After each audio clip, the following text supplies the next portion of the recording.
की हाजत ना हो तो वो भी अगर करीब आकर बैठ जाएंगे तो मुख्तसर बयान है, फोकस के साथ तवज्जो के साथ आप बयान सुन सकेंगे इंशाल्लाह। और जो कुर्सियों वाले भाई हैं वो भी आगे आ जाएं ताकि अगली सफ में कुर्सियों पे बैठे तो आप भी इजीली उसे देख सकें। माशाअल्लाह माशाअल्लाह। अल्लाह की रहमत से अल्लाह का जितना शुक्र अदा करें वो कम है कि उसने हमें इतने मुबारक दिन अपने और अपने हबीब अलैहिस्सलातु वस्सलाम के जिक्र की इस महफिल में बैठने की सआदत बख्शी है।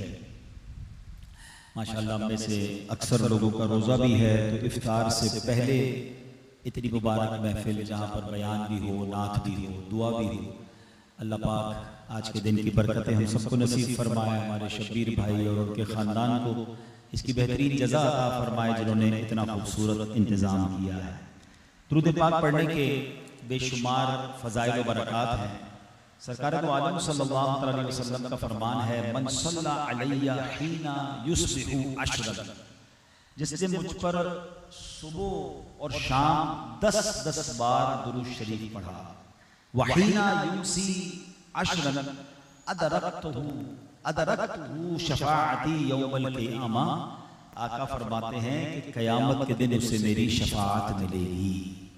तो सुबह 10 बार और शाम 10 बार दुरूद पढ़ने में कितनी देर लगती है, लेकिन बरकतें क्या हैं। सुभान अल्लाह। आका अलैहिस्सलाम फरमाते हैं कि शफाअत मिलेगी। उस दिन शफाअत मिलेगी जिस दिन लोग दीगर नबियों के पास जाएंगे और वो क्या कहेंगे, कहेंगे और नबी इज़हबू इला गैरी, और अंबिया कहेंगे कि किसी और के पास जाओ, आज मैं तुम्हारी कोई मदद नहीं कर सकता।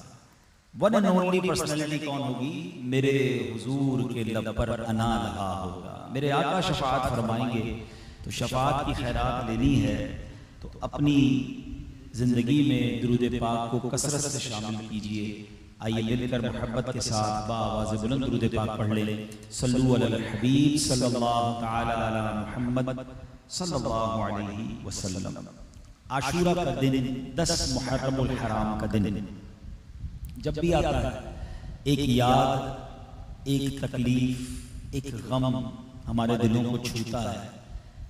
और वो क्यों ना हो कि जब नवासे रसूल जिगर गोशाए बतूल नबी पाक अलैहिस्सलातु वस्सलाम के प्यारे नवासे इमाम हुसैन और आपके ख़ानदान के साथ जो जुल्म हुआ, जब जब याद आता है तो हर आशिक़ अहले बैत उसके दिल पर रंज की कैफियत तारी होती है। लेकिन उससे पहले कि मैं करबला की तरफ आऊँ और उस वाक़े की चंद बातें आपको बताऊँ, ये बात भी ज़हन में होनी चाहिए कि आज का दिन सिर्फ करबला के वाक़े की वजह से इम्पोर्टेंट नहीं है, बल्कि in the history of universe, इस दुनिया की तारीख में अगर मैं ये कहूँ कि सबसे इम्पोर्टेंट डेज कौन कौन से हैं, तो उनमें से एक दिन ये 10 मुहर्रमुल हराम का दिन है। उसको थोड़ा सा मैं एलोबरेट कर देता हूँ। कई लोगों ने सुना भी होगा, दोबारा सुनेंगे। और एक नए ज़ाविये से मैं आपको बताना चाहता हूँ कि दुनिया में जो नस्ल इंसानी शुरू हुई है, इस दुनिया में जो सबसे पहली शख्सियत बतौर इंसान इस दुनिया में आए वो कौन थे, हजरत आदम अलैहिस्सलाम। तो डेट ऑफ बर्थ ऑफ हजरत आदम अलैहिस्सलाम क्या थी, वो थी 10 मुहर्रमुल हराम। It means the start of the universe. हम सब की जो इब्तिदा है दुनिया में वो होती ही 10 मुहर्रमुल हराम से। अच्छा, फिर हजरत आदम अलैहिस्सलाम की तौबा कबूल हुई हैं, ये दिन भी 10 मुहर्रम का था। हजरत आदम अलैहिस्सलाम को जन्नत में दाखिल किया गया, वो दिन भी 10 मुहर्रमुल हराम का था। उसके बाद हजरत इब्राहीम खलीलुल्लाह अलैहि वसल्लम, one of the historical personality, ये भी पता होना चाहिए कि सरकार दो आलम सल्लल्लाहु अलैहि वसल्लम के बाद दुनिया में जो सबसे अफजल हस्ती हैं वो हजरत इब्राहीम अलैहिस्सलाम हैं। तो हजरत इब्राहीम अलैहिस्सलाम की जो विलादत हुई उसकी उनकी डेट ऑफ बर्थ भी 10 मुहर्रमुल हराम। हजरत इब्राहीम की हिस्ट्री का एक बड़ा कमाल का वाक़या, जब आपको आग से बचाया गया है, आग को बाग बना दिया गया, तो वो दिन भी 10 मुहर्रमुल हराम था। और आगे चलते हैं, हजरत ईसा अलैहिस्सलाम नबी हैं जिनके बाद सरकार दो आलम अलैहिस्सलाम तशरीफ लाए। He was the second last. और हमारे आका अलैहिस्सलाम अल्लाह के लास्ट एंड फाइनल नबी हैं, याद रहे, खातमुन नबीय्यीन हैं। ठीक है। हजरत ईसा वो हैं जिन्होंने खुद बता दिया था, यानी बाकी नबी तो खुशखबरी देते थे कि एक नबी ने आना है, आखिरी नबी ने आना है, कायनात उनके लिए बनाई गई है, मगर हजरत ईसा ने डायरेक्टली बता दिया कि अब मेरे बाद जो नबी आने हैं ये वही है जिनका इंतजार हो रहा है, और उन्होंने उनका नाम भी बता दिया कि उनका इस्मुहु अहमद, उनका नाम अहमद होगा। बहरहाल तो हजरत ईसा अलैहिस्सलाम की डेट ऑफ बर्थ जो है वो भी 10 मुहर्रम को है। आपको जो आसमानों पर उठाया गया वो भी 10 मुहर्रम थी। हजरत मूसा अलैहिस्सलाम की कौम को जो फिरौन से नजात मिली, बड़ा कमाल का वाक़या है कि दरिया नील ने रास्ता दिया, हजरत मूसा पार लग गए और फिरौन ने कहा जब इनको रास्ता मिला तो हमें भी मिल जाएगा, वो उसी रास्ते पर चल पड़े और वो गर्क कर दिए गए। तो जो फिरौन से नजात मिली, फिरौन गर्क हुआ, वो दिन भी 10 मुहर्रम का दिन था। ठीक है, आप जरा सोच रहे कि कितने पुरानी बात है। हजरत यूनुस अलैहिस्सलाम मछली के पेट में आप चले गए। ऐसा कभी नहीं होता कि मछली किसी को स्वेलो कर ले, किसी को खा ले और बंदा बच के बाहर आ जाए। ऐसा तो हो सकता है कि बड़ी शार्क हो, बड़ी वेल हो, कोई खाए और फौरन उसको पकड़ के काट कर बंदा निकाल ले, मगर ऐसा नहीं हुआ था। हजरत यूनुस कई दिन, एक रिवायत के मुताबिक 7 दिन और एक रिवायत के मुताबिक कई दिन उस मछली के पेट में रहे हैं, और उस अंधेरे में अल्लाह को कैसे पुकारते रहे, ला इलाहा इल्ला अंत सुब्हानका इन्नी कुन्तु मिनज़ ज़ालिमीन। ये बड़ा कमाल का वजीफा, याद रखिएगा। कभी फंस जाओ, किसी काम में फंस जाएं, किसी मुश्किल में फंस जाएं, ये आयत करीमा आपको इंशाअल्लाह उन अंधेरों से निकालेगी, उस मुश्किल से निकालेगी। तो हजरत यूनुस को जो रिहाई मिली मछली के पेट से, मछली ने आकर साहिल पर आपको जो अपने पेट से बाहर निकाला और आप जिंदा बाहर आ गए, वो दिन कौन सा था? वो दिन भी 10 मुहर्रमुल हराम था। ठीक है, अच्छा, हजरत यूसुफ अलैहिस्सलाम आपकी जिंदगी का एक बड़ा कमाल का टर्निंग पॉइंट था कि जब भाइयों ने मार कर बांध कर आपको कुएं में डाल दिया, यानी अपने तौर पर तो उन्होंने अपना काम तमाम कर दिया, मगर अल्लाह ने उस कुएं से हजरत यूसुफ को बाहर निकाला। और मेरे रब की शान देखे, सिर्फ कुएं से नहीं निकाला, मिस्र का बादशाह बना दिया। ये है मेरे रब की शान। तो जो कुएं से निकाला था ना, दैट डे, वो दिन भी 10 मुहर्रमुल हराम का था। हजरत याकूब अलैहिस्सलाम इनके वालिद, इनकी बीनाई, ये बहुत रोते थे अपने बेटे की जुदाई में, इतना रोए कि उनकी आंखें जो हैं वो, उनकी बीनाई कम हो। हज़रत यूसुफ अलैहिस्सलाम ने अपना कुर्ता दिया कि जाकर मेरे वालिद की आंखों पे रख दो, रोशनी आ जाएगी। तो जो बीनाई का ज़ौफ दूर हुआ है, बीनाई ठीक हो गई, वो दिन कौन सा था? वो दिन भी 10 मुहर्रम का था। कितने पुरानी वाक़यात हो गए। अच्छा, इन्वेंशंस की बड़ी बात होती है कि दुनिया में फला चीज कौन सी डेट को ईजाद हुई या बनाई गई। आपको पता है रब अज़्ज़ा वजल ने इस दुनिया की मोस्ट इंपॉर्टेंट थिंग्स जो इन्वेंट की या अपने कर्म से बनाई हैं, तो वो कब बनाई? अर्श, इलाही, कुर्सी, आसमान, जमीन, सूरज, चांद, सितारे, जन्नत, ये सब के सब जो बने हैं, दिन कौन सा था? 10 मुहर्रमुल हराम का दिन था। तो try to understand the importance of that day.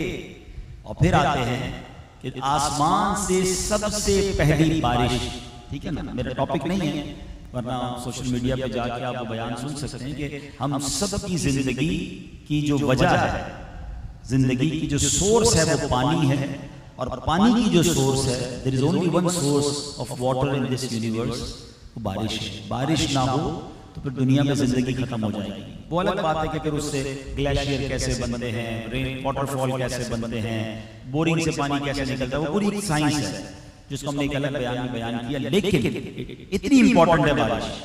मगर इस दुनिया में सबसे पहली बारिश जब हुई थी, वो दिन भी 10 मुहर्रमुल हराम का दिन था। तो इससे आपको अंदाजा हो जाए। और पहले की उम्मतों में 10 मुहर्रम का रोजा फर्ज था। नबी पाक अलैहिस्सलाम की आमद के बाद वो रोजा मंसूख हुआ और रमजान के रोजे फर्ज हो गए। तो इससे इस दिन की इंपॉर्टेंट। फिर उसके बाद ये वाकया हो गया तकरीबन 1400 साल पहले, इमाम अली मकाम, इमाम अर्श मकाम, इमाम हुसैन रज़ियल्लाहु तआला अन्हु उनके रफ़क़ा को 3 दिन भूखा प्यासा रखने के बाद अब उनकी मैदान करबला में जो शहादत होती है वो भी 10 मुहर्रम। अच्छा, ये जो 10 मुहर्रम थी 61 हिजरी में था। ठीक है, बच्चों को भी पता होना चाहिए, डेट ईयर पता होना चाहिए। 61 सने हिजरी। अब हम 1446 में हैं, अगर तो 61 हिजरी को निकाल दें तो ऑल टुगेदर 1380 साल पुरानी बात है। बट वो जो दिन था ना, वो जुम्मे का दिन था। ठीक है, ये तो 25 के करीब मैंने आपको वाकयात या मामलात बताया, मगर एक 26वां मामला होना है।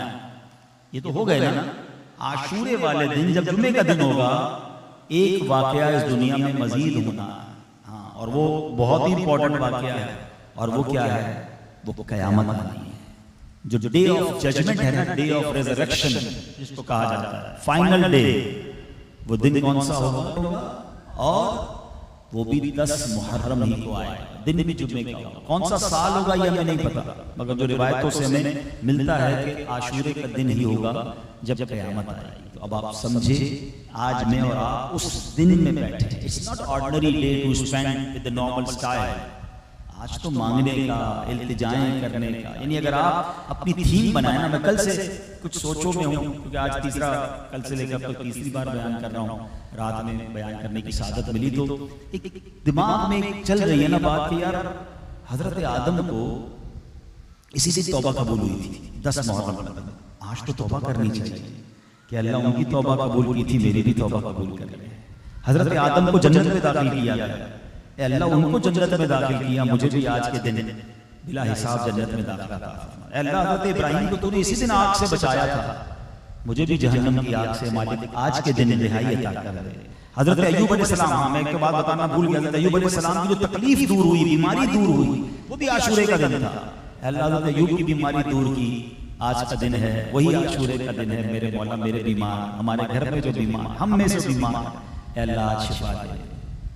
हजरत मूसा अलैहिस्सलाम को दरियाए नील ने रास्ता दे दिया था, अल्लाह जो रास्ते मेरे लिए बंद हैं, अपने करम से आज के दिन वो रास्ते हमारे लिए खोल। अगर आप सोचते जाएं कि हर नबी के साथ जो वाकया हुआ है उसका वसीला दिन वही है।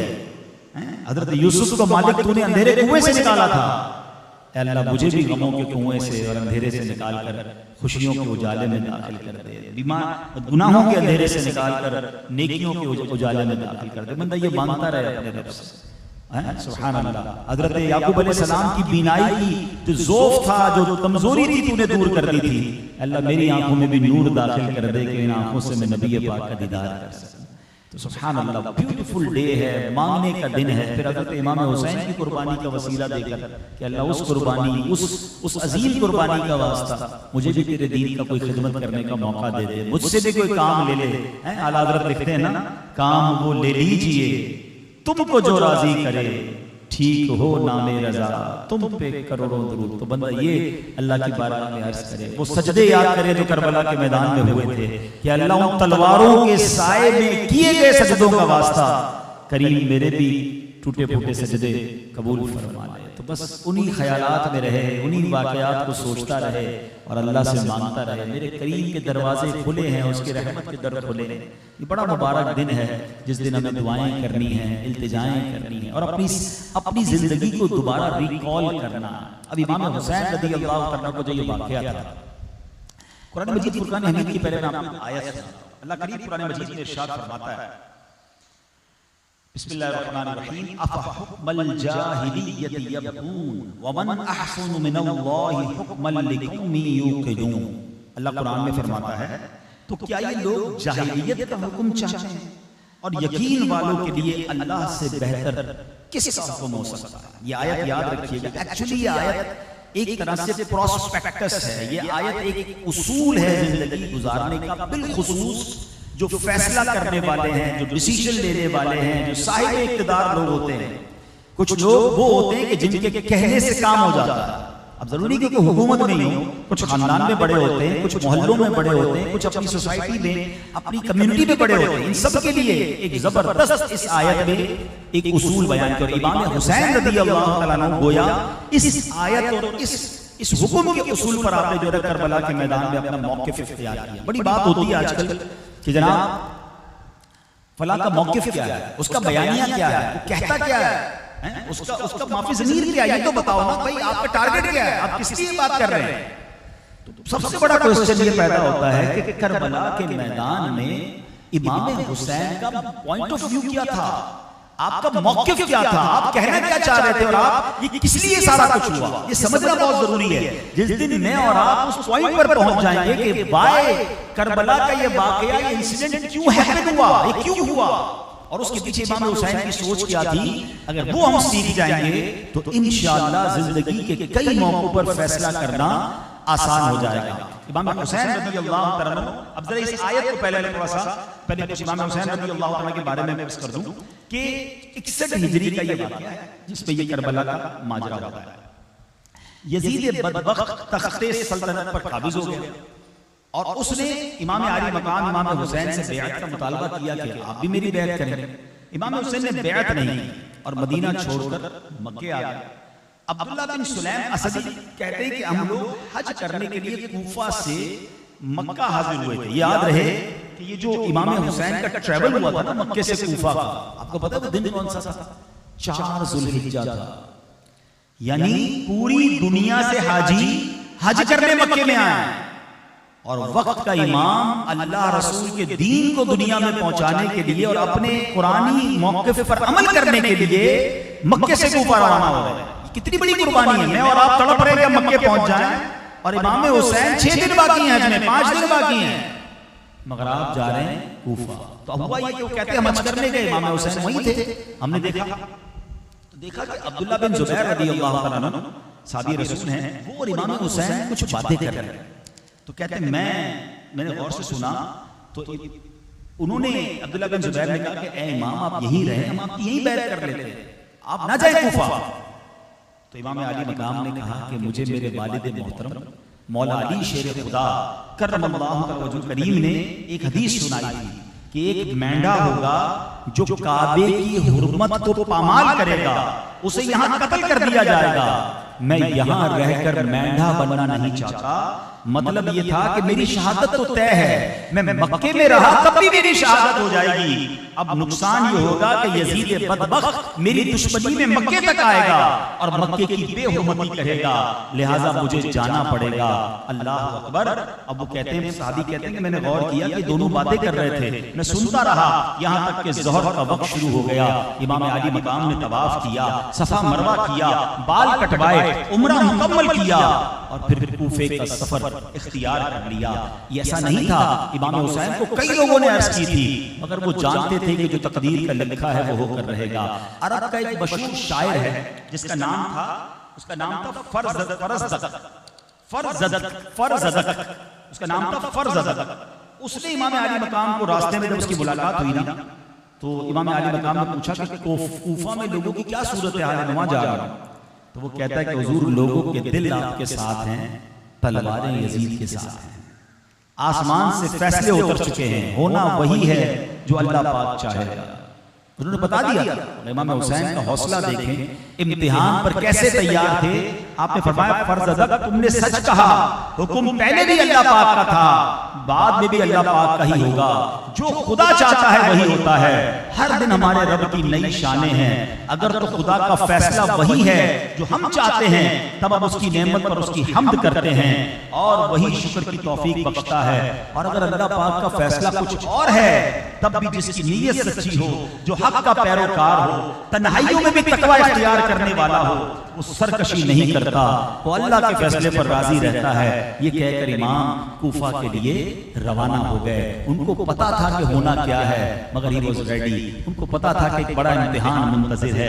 अब मेरे प्यारे इस्लामी भाइयों, अगेन सवाल ये पैदा होता है, इतना बड़ा मौक़िफ़ क्यों था, इतना बड़ा स्टैंड क्यों था? इमाम हुसैन चाहते क्या थे, वो क्यों कूफा जा रहे थे? अब जरा पहले आप ये सुन लीजिए कि जब आज 10 मुहर्रमुल हराम इमाम हुसैन रज़ियल्लाहु अन्हु की शहादत हुई, तो उस शहादत के बाद इस दुनिया ने क्या रंग देखा। अल्लामा इब्ने हजर मक्की रहमतुल्लाहि तआला अलैह जिक्र करते हैं, जब हज़रत इमाम हुसैन रज़ियल्लाहु अन्हु शहीद किए गए तो सूरज को ग्रहण लगा, आसमान सुर्ख हो गया। 3 दिन तक दुनिया पे अंधेरा छाया रहा, यहाँ तक कि दिन में तारे नजर आते थे। कई रोज तक आसमान से खून बरसता रहा। उसके असर से दीवारें और इमारतें रंगीन हो गई। अल्लाह अकबर, जो कपड़ा उससे रंगीन हुआ उसकी सुर्खी, कपड़ा पुरजे पुरजे हो गया, मगर उसकी सुर्खी बाद में कभी ना गई। शाम में जो पत्थर उस रोज उठाया जाता उसके नीचे से ताजा खून निकलता हुआ नजर आता था।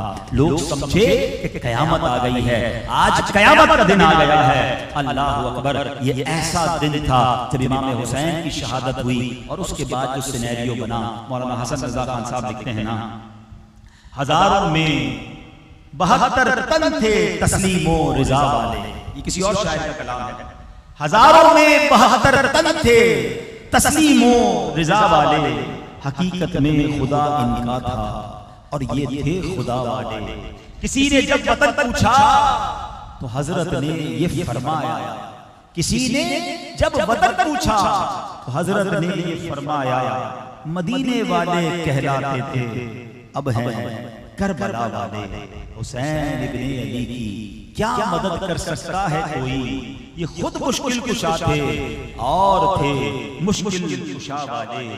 दवाए दर्द इसियां पंजतन के दर से मिलती है, जमाने में यही मशहूर हैं दारुश शिफा वाले। तो ऐ मेरे प्यारे इस्लामी भाइयों, अब वो आयत की तरफ आते हैं। ये आयत का शान नुज़ूल क्या है, ये क्यों नाज़िल हुई थी आयत? ठीक है, हुआ ये था कि बनी इसराइल के दौर में एक वाकया हुआ था कि बनी इसराइल के कुछ बड़े बड़े जो उलमा कहलाते थे वो नबी पाक अलैहि सल्लम की बारगाह में आए और आकर अर्ज की कि हम बनी इसराइल के उलमा हैं, हमने कलमा पढ़ लिया तो पूरी कौम कलमा पढ़ लेगी, हम बस हमारा जो स्टेप होगा पीछे सारे लोग फॉरवर्ड हो जाएंगे।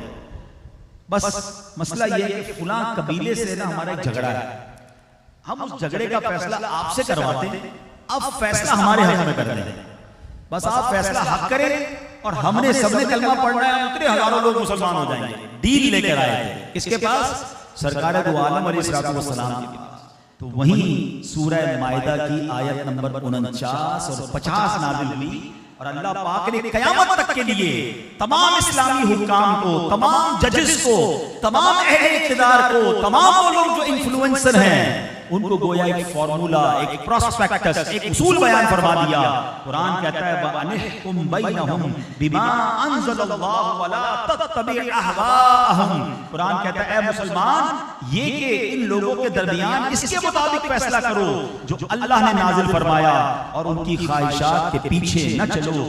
यानी एक इस्लामी हुक्मरान ने जितने फैसले करने हैं उनकी बुनियाद ख्वाहिश नहीं होगी। इस्लामी तख्त पर बैठने वाले के लिए लाजिम है कि वो कुरान को अपना मयार बनाए, वो कुरान की तालीमात पर अमल करे, उसके मुताबिक उसूल और अपने कवानीन बनाए। और ये हुक्म देने के बाद कुरान क्या कहता है?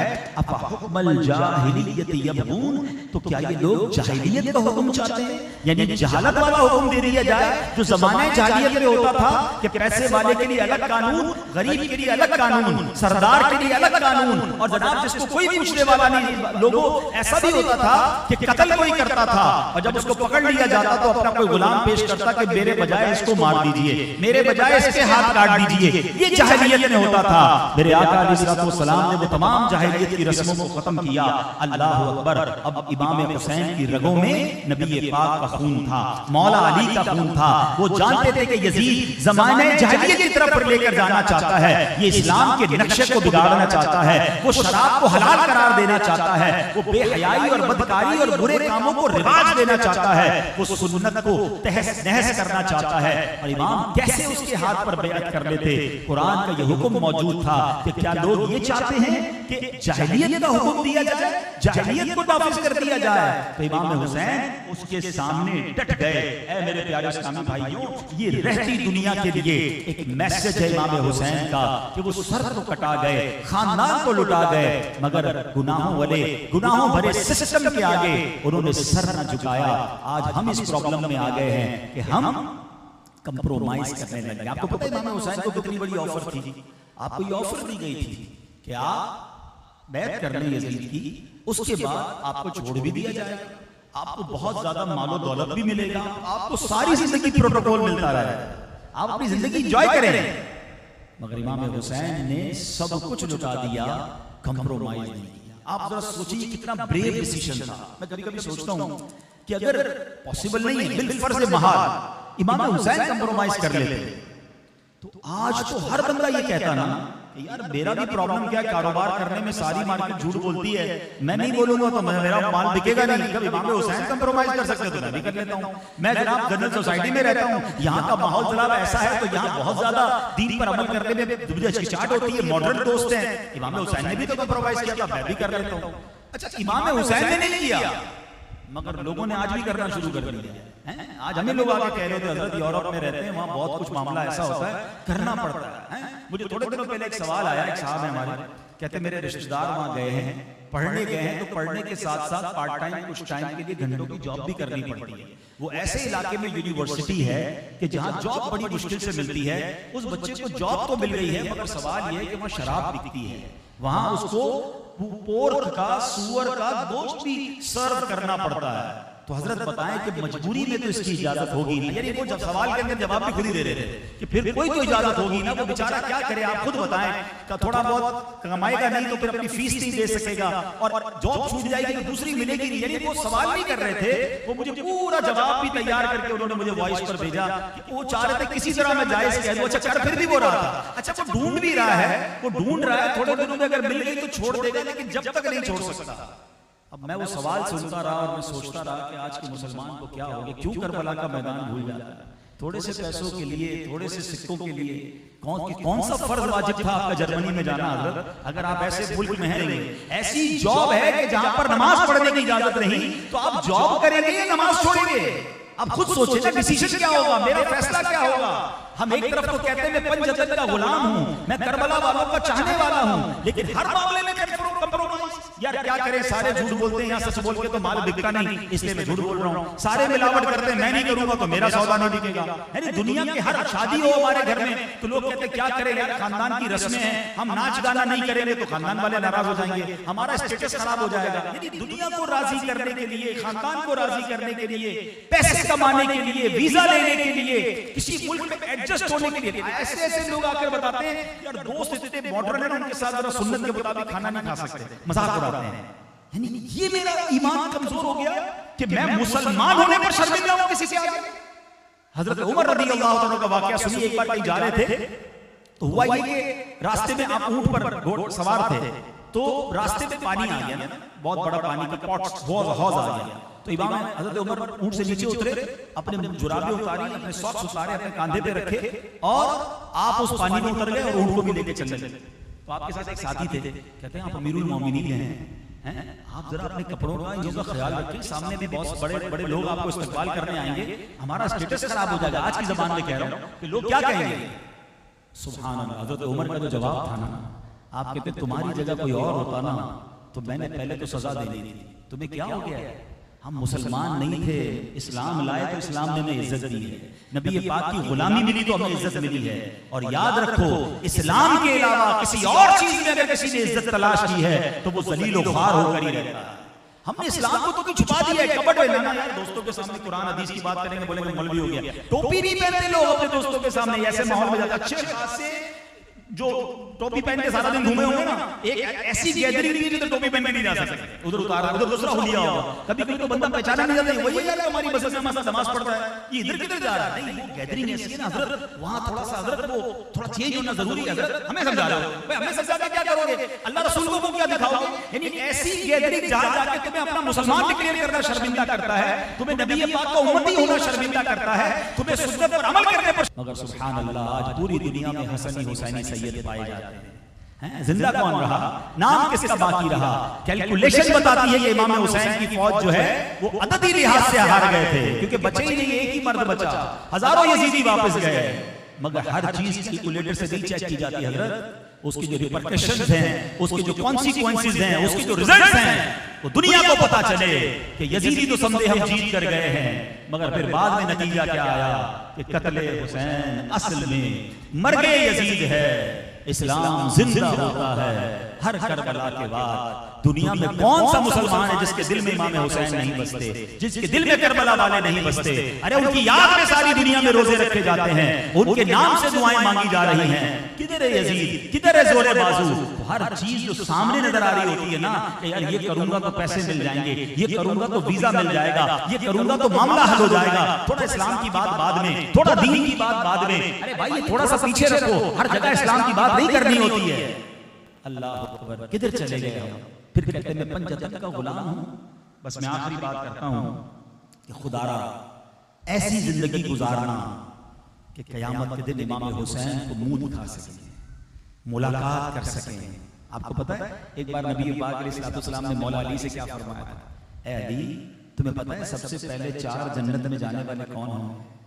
आका अलैहिस्सलाम ने फरमाया एक मैं हूंगा, अली फिर तुम होगे, और तुम्हारे साथ मेरे 2 नवासे हसन और हुसैन। अली उनके पीछे हमारी अज़वाज होंगी, फैमिली के और लोग होंगे। अल्लाह मौला अली के बाजार पर करोड़ों रहमतों की बारिश नाज़िल फरमाए। शेर खुदा ने क्या प्यारा सवाल किया, हमें भूले नहीं हमारे शेर खुदा। कहते हैं हुजूर हमारे चाहने वाले कहाँ होंगे? फरमाया ए अली, हमारे चाहने वाले हमारे पीछे पीछे जन्नत में जाएंगे। सोचो ये क़यामत के दिन कैसा जुलूस होगा हैं कि मौला अली भी होंगे, नबी पाक भी होंगे, हसनैन करीमैन होंगे, प्यारे आका का मुबारक खानदान होगा। क्या पीछे हम होंगे? हाँ, दिस इज बिग क्वेश्चन। मुझे जगह मिलेगी उस काफिले में जन्नत में जाने के लिए? कोई तो क्राइटेरिया होगा ना, कि ये क्राइटेरिया होगा कि हजरत को 10 मुहर्रम को मैं हर साल खिचड़ा पकाता था, हैं हजरत इमाम हुसैन में हर साल जो है वो 10 मुहर्रम पर आपका मनकबत सुनता था, बस दैट्स इट। इमाम हुसैन ये नहीं पूछेंगे कि मैंने करबला के मैदान में भी सजदा नहीं छोड़ा, तुम्हारी नमाजें जाती थी।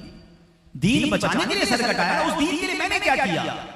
जिस दीन को बचाने के लिए मेरे इमाम ने खानदान लुटा दिया, सब अपने आप से एक सवाल कर लो कि मैंने उस दीन के लिए क्या किया? बस दैट्स इट। कोई अपने हिस्से का चिराग जलाया, कोई जाकर पेश तो कारकर्दगी तो पेश कर सको कि हुजूर मैं भी खुद भी नमाज पढ़ी थी, कुछ और लोगों को भी नमाजी बना कर आया, हुजूर मैंने कुछ गैर मुस्लिमों तक इस्लाम की दावत भी पहुंचाई, हुजूर मैंने भी हसनैन आपके नक्शे कदम पर चलते हुए आपके तो सरे अनवर से तिलावत की आवाज आती थी, मैं खुद भी कुरान पढ़ता था, कुछ कुरान के बढ़ाने के किरदार अपना अदा करके आया। वो बंदा क्या जवाब देगा कि जिसकी वजह से लोग मुसलमानों को गालियां देते हैं? क्या ऐसा नहीं कि आज मुसलमानों की कैरेक्टर को देखकर लोग इस्लाम को बुरा भला कहते हैं? आप कारोबारी लोग हैं, इंटरनेशनल कारोबार करने वाले लोग हैं, मुझसे ज्यादा आप जानते हैं कि लोग मुसलमानों से कारोबार करने में डरते हैं, इंटरनेशनली डरते हैं कि नहीं यार इनकी प्रोडक्ट नहीं लेनी, ये जो बोलते हैं वो निकलता ही नहीं है, इनवॉइस कुछ होती है कंटेनर में कुछ और निकलता है। उनको तो छोड़े, हमें डर लगता है। हम मेड इन पाकिस्तान की चीजें लेने की बजाय बाहर की चीजें खरीद रहे, क्यों? यार मिलावट होगी, दवाई इंटरनेशनल दवाई, पाकिस्तान में रहकर दूसरे मुल्क की दवाई खा रहे हैं, क्यों? यार दवाई में भी मिलावट होती है। ये लोग कैसे मुंह दिखाएंगे इमाम हुसैन को? मुझे बताइए ना। यानी हमने अपने किरदार से, देखिए इस्लाम बुरा नहीं है, मगर मुसलमानों ने ये हाल किया कि लोग इस्लाम को बुरा भला कहने लगे। वरना इस्लाम ने तो मिलावट की तालीम नहीं दी थी ना, इस्लाम ने तो धोखे की। मेरे आका तो फरमाते मन गश्शा फलैसा मिन्ना, जो धोखा दे वो हम में से नहीं। और इधर हर दूसरा आदमी तैयार है धोखा देने के लिए। प्लीज आज आशूरे के दिन कुछ फैसले लीजिए, कुछ डिसीजन लीजिए। दुनिया जो करती है करे यार। इमाम हुसैन ने ये कब सोचा था कि 22,000 के लश्कर वाले क्या कर रहे हैं? उनको पता था मैंने अपने नाना जान के पास जाना है, हमने भी इंशाअल्लाह अहले बैत के कदमों में जाना है, उसकी तैयारी करें। ऐसा करके जाओ कब्र में भी अकेले जाना और आखिरत का हिसाब भी मुझे अकेले देना है। दुनिया क्या करती है, मेरी मार्केट क्या करती है, मेरे दोस्त क्या करते हैं, मेरे खानदान वाले शादियों में क्या करते हैं, मेरे जनाब मोहल्ले वालों का स्टेटस क्या है, तो वो क्या किस तरह रहते हैं, मुझे भी वैसे ही रहना पड़ेगा? नहीं, मुझे मैं गदा हूं अपने करीम का। आला हजरत ने फार्मूला दे दिया था, मैं गदा हूं अपने करीम का, मेरा दीन पारा है ना नहीं, मेरा दीन रोटी का टुकड़ा नहीं। दुनिया जो करती है करे यार। मैं अपने इमाम का, मैं इमाम हुसैन का चाहने वाला, मैं पंजतन का गुलाम, मैंने उनके नक्शे कदम पर चलना। फिर देखें इंशाअल्लाह दुनिया कहीं नहीं जाएगी, यकीन करें दुनिया कहीं नहीं जाएगी, आपके कदमों में दुनिया भी आएगी, आप तरक्की दुनिया में भी करेंगे अगर आपने राइट पाथ आखिरत का इख्तियार कर लिया ना। क्योंकि मेरा रब रहमान दुनिया वाला आखिरा है। लोग कहते हैं यार दुनिया दीन के साथ साथ दुनिया भी होनी चाहिए, ये बेवकूफी है। दीन और दुनिया अलग नहीं है, दुनिया का भी रब एक ही है और आखिरत का रब भी एक ही है। मैं उस रब को राजी कर लूं, वो मेरी दुनिया भी अच्छी कर देगा, मेरी आखिरत भी अच्छी कर देगा। काश ये बात हम समझने वाले बन जाए। अल्हम्दुलिल्लाह ऐसी प्यारी बातें दावत इस्लामी के माहौल में सिखाई जाती है। इस माहौल से वाबस्ता रहें, दावत इस्लामी के इज्तिमात में आते रहें, मदनी काफिलों में सफ़र करें, तो इस तरह मजीद सुनते रहेंगे और अमल करते रहेंगे तो हमारे अंदर बेहतरी आएगी। अल्लाह पाक अमल करने की तौफीक अता फरमाए। हर इतवार को ज़ोहर के बाद अच्छा DOHS में हमारे नायाब भाई के घर पर इसी तरह का एक दर्स का प्रोग्राम होता है, मुख्तसर ही होता है, तो आधा घंटा खुद भी आया करें, बच्चों को लाया करें, इससे सीखने को मिलता है। सुनेंगे तो इंशाअल्लाह हमारी तरबियत होगी। अल्लाह पाक अमल करने की तौफीक अता फरमाए। आइए अब इंशाअल्लाह दुआ करेंगे। अल्हम्दुलिल्लाह रब्बिल आलमीन वस्सलातु वस्सलामु अला खातमिन नबिय्यीन या अरहमर राहिमीन या अरहमर राहिमीन या अरहमर राहिमीन या रब्बना या रब्बना या रब्बना या रब्बना या रब्बना या अल्लाह या रहमान या रहीम। अल्लाहुम्मा रब्बना आतिना फिद दुनिया हसनतन व फिल आखिरति हसनतन व क़िना अज़ाबन नार व क़िना अज़ाबल क़ब्रि व क़िना अज़ाबल हश्रि व क़िना हिसाबल मीज़ान।